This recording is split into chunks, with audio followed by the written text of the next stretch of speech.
Hello, brothers and sisters. Thanks for joining me today. Today, I want to talk about voting again in the United States. So, as I've said on some of my other videos, I actually don't think that our voting system is secure and safe. And there are really too many avenues for people to commit fraud. And it needs to be tightened up. And now that said, every state's different. Some states are tighter than others. Where it's less tight, I just have to assume that the politicians in those states want more voting fraud, because who wouldn't want a tight and secure, voting system? So there are really three exploits that I think that they're out there that need to be worked on. One is mail-in voting, and that's really why I'm doing this. Trump just a couple of days ago said he's going to end mail-in voting. And I don't know if he can. I'm very interested to see what his order entails, because I do believe it's up to the states to handle voting and make the laws there. So he's definitely going to get challenged in court. But I do applaud the effort to try to tighten it up in any way possible. So mail-in voting, I just think it's too easy to dump ballots. I don't believe that in all cases they're checking signatures. I believe they're counting ballots after the deadline. I feel that there are people out there voting for other people or voting from other states on purpose. All of this is fraud. And I do believe it's happening, and I believe it's not caught as often as it should be. Though, there are some places that do a very good job of matching signatures and such. But I also think any place that wants to commit fraud, that the way the avenues of doing it are they're there. So that's one. Number two is ID requirements. Democrats always fight ID. I think it's actually illegal in California now to ask for ID at a polling place, which to me seems crazy with the principle of one man, one woman, one vote. Why wouldn't you have ID? In my view, the arguments against voter ID are really poor, and it's the soft racism of low expectations. They say, "Oh, but minorities, it'll disenfranchise them. This is just a way for people to racists to disenfranchise people." Because minorities are too poor to get ID. They don't know how to get ID, or they don't have ID. I find that to be nonsense. In today's America, you need a ID to cash a check. You need an ID to drive a car. You need an ID to buy cigarettes. You need an ID to get a tattoo. You need an ID to buy liquor. Tell me if I'm wrong, but I believe it to be true. So I think that one, those arguments don't hold water, and ID a good picture ID should be required for anyone to vote. And then the third one is non-citizen voting. I think that's the third exploit. I do believe in the last couple of elections, Democrats have been flooding America with illegals. And I do believe some of those illegals are voting. And we've got laws in place where we just give illegals driver's licenses. And there's the example that just happened this week. I think I did a story on it, where an illegal from India made an illegal U-turn on a turnpike in Florida, and 3 people were killed. And California gave him a driver's license. So in many states, illegals are given driver's licenses. And then really kind of the exploit in that system, I believe, is, I think it was in the Clinton era. I need to go back and look this up. But they came up with something I remember called the voter motor bill or something like that. And I think it required driver's licenses offices to ask people if they wanted to register to vote. It was a get out the vote, type of activity, which on its face sounds good. But the problem is, in most jurisdictions, I think you don't have to prove you're a U.S. citizen. So you can be from anywhere, and you're getting your driver's license, and they say, "Hey, do you want to register to vote?" And you say yes. Now, it might be an oversight because you just don't understand the language, and you don't know, you just say yes, and you don't even think about it, and you have no intention of voting, but you could vote, and some of those people do vote. Democrats will say it doesn't happen, it's very small, but we don't really know if it how much it happens, and if it's very small. So that leads me to this story. This is an old story because it happened at the time of the election. So this is back from October of 24, but I think it's a good illustration of the dangers of not checking citizenship and not having good ID requirements. So let's look at this and see what it is. So this is in the Detroit News. I do try where possible to get local sources if I can, because I want the people that are close to the problem talking about it. I don't want to really listen to what people halfway across the country have to say about it. I'd rather hear it from the people in that community.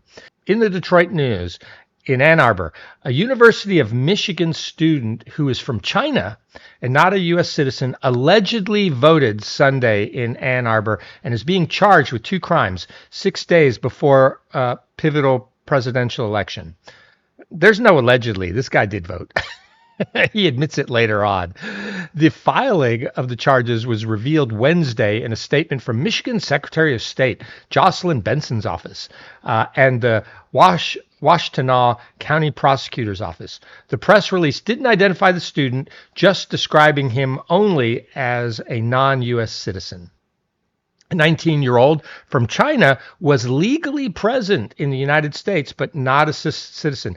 That meant he could not legally cast a ballot, according to information from the Michigan Secretary of State's office. He registered to vote on Sunday using his University of Michigan student identification and other documentation establishing residency in Ann Arbor, and signed a document identifying himself as a U.S. citizen, and his ballot was entered into the tabulator, according to the Secretary of State's office. So there we have it. All you have to do last year in Michigan, now they may have tightened up the laws, I don't know, but last year, all you had to do was say you were a U.S. citizen and prove residency, and a University of Michigan ID was good enough to do that. And now he can vote. I think that's a problem. I do not think that that is a sufficient check on whether he is a U.S. citizen.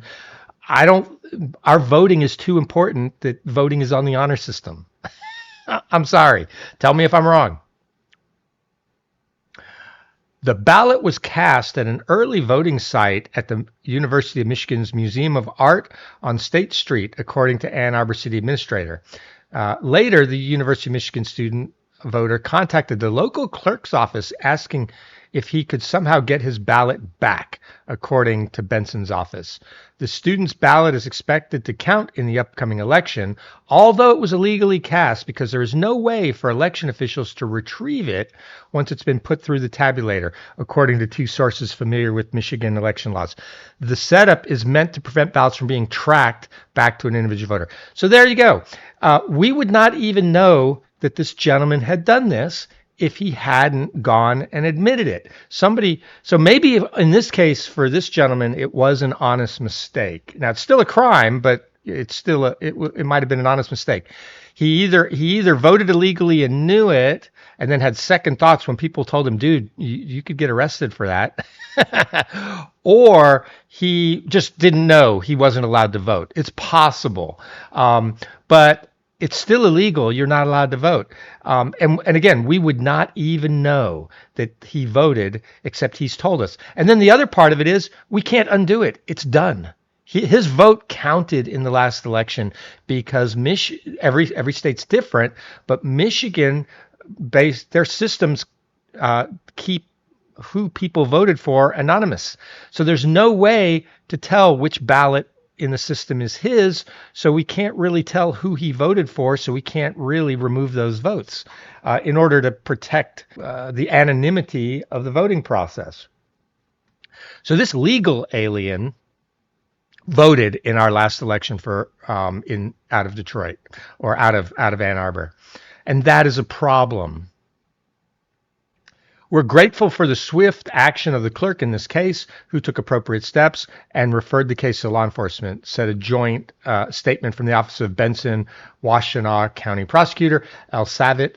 We are also grateful to law enforcement for swiftly and thoroughly investigating this case. Anyone who attempts to vote illegally faces significant consequences if caught, including but not limited to arrest and prosecution. Benson and Savitt are both Democrats.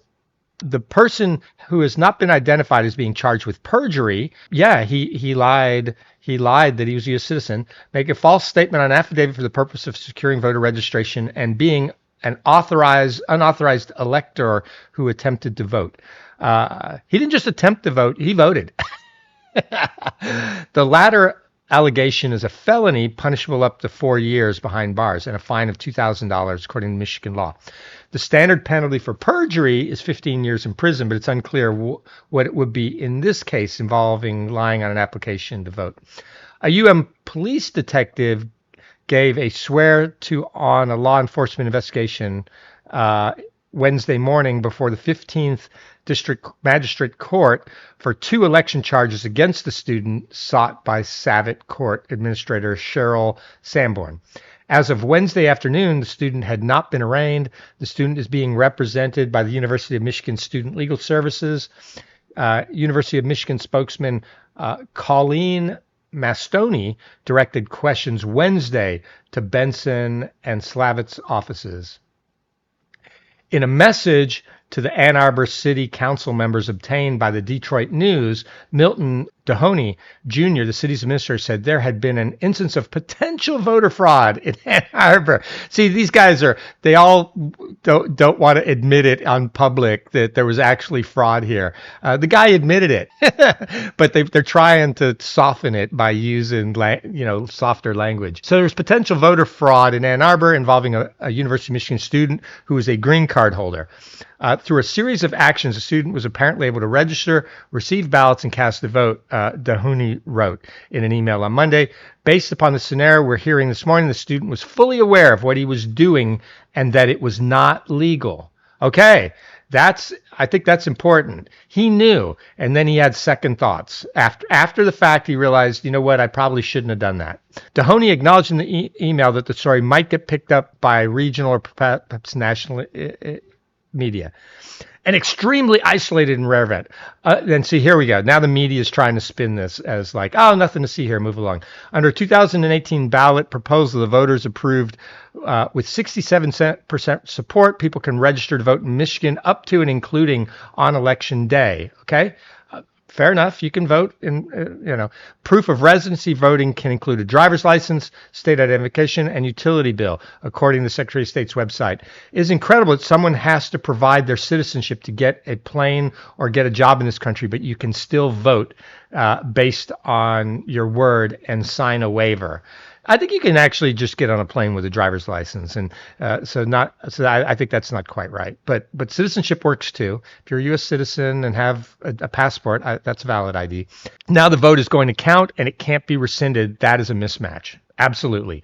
With 9 days of early in-person voting occurring through Sunday, Hubbard said, there's a lot of pressure on campuses for students to vote right now.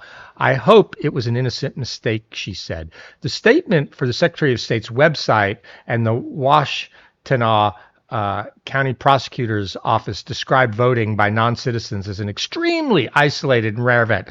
How do you know? The only reason you caught this guy is because he went back and admitted it. Let this much be clear. Voting records are public. The statement added, any non-citizen who attempts to vote fraudulently in Michigan will be exposing themselves to great risk and will be prosecuted to the fullest extent of the law. Attorney General Dana Nessel, the state's top law enforcement official and a Democrat, said her office had launched an independent parallel investigation into the voter fraud.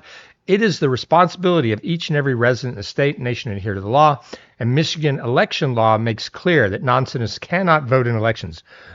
We take all allegations of voter fraud extremely seriously, and the public should expect nothing less. In 2012, during a legal fight over Michigan's voter application requiring individuals to test their U.S. citizenship under penalty of perjury, Republican then Secretary of State Ruth Johnson's office said there was evidence of 2 instances in which Canadians had voted in Michigan elections using state-issued driver's licenses to register. The presidential race in Michigan between Republican former President Donald Trump and Democratic Vice President Kamala Harris is expected to be close. Some experts have predicted it could have come down to tens of thousands of votes. In 2016, Trump won the state over Democrat Hillary Clinton, 47.5 to 47.3, so about 11,000 votes. So it does matter. The margins are that narrow that it wouldn't take that many illegal votes, either through mail-ins or through non-citizens or just other people that aren't allowed to vote that in that state, for instance, that they could flip an election. And I do actually believe they did flip an election, as a matter of fact, in the 2020 election. So here, let's see what they have to say in the 2020 election. In 2020, Trump lost Michigan by 154,000 votes. That's a little harder to do. I'm still skeptical, so I'm not 100% sure if Michigan, which way they went. I'd have to look at the data. After the election, the Republican maintained false or unproven claims that widespread voter fraud influenced the outcome in Michigan. However, bipartisan canvassing boards, a series of court filings, and an investigation by the GOP-controlled Senate Oversight Committee upheld the result. But the accusation about 2020 election have helped to prompt heightened scrutiny over the 24 vote. In recent weeks, Elon Musk, a prominent Trump supporter who has been described as the world's richest man, has been posting on social media about Michigan voter rolls. And during a rally in Oakland on Saturday, Trump called Michigan's early voting system ridiculous and voiced support for having people needing to prove they're U.S. citizens before casting ballots. There's bad stuff going on, Trump contended. Michigan voters approved a ballot proposal in 22 to provide a right in the state constitution for at least 9 days early in-person voting. That amendment passed with 60% support. I'm 100% okay with early voting.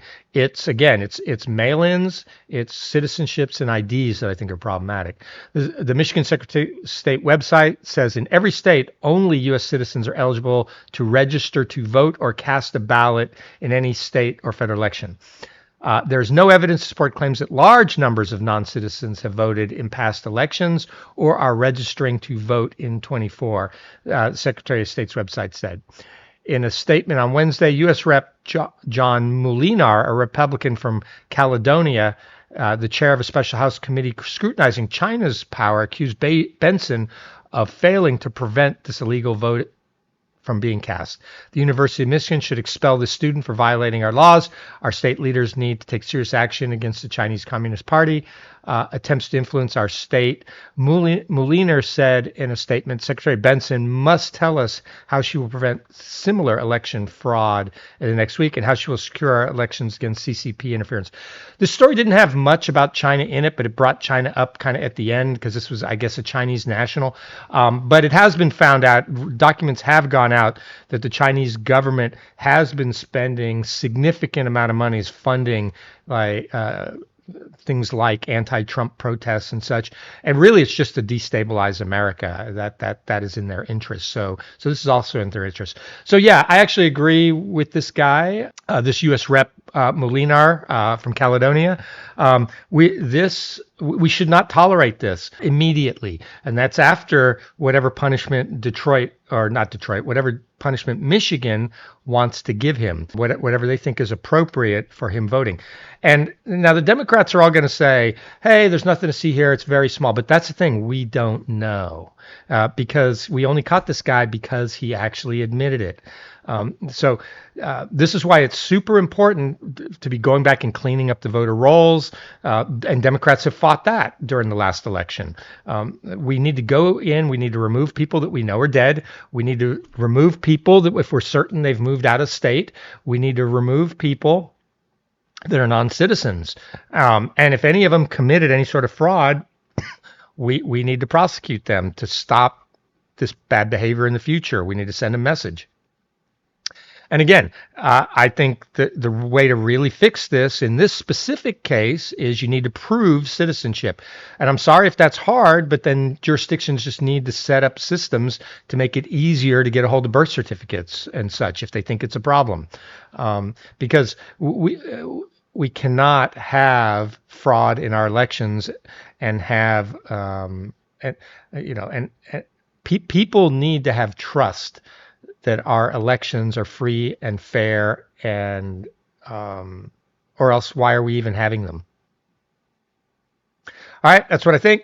Let me know what you guys think. I will talk to you later. Give me a like and a subscribe if you like this. If you don't like it, don't watch me. Or tell me where I got this wrong.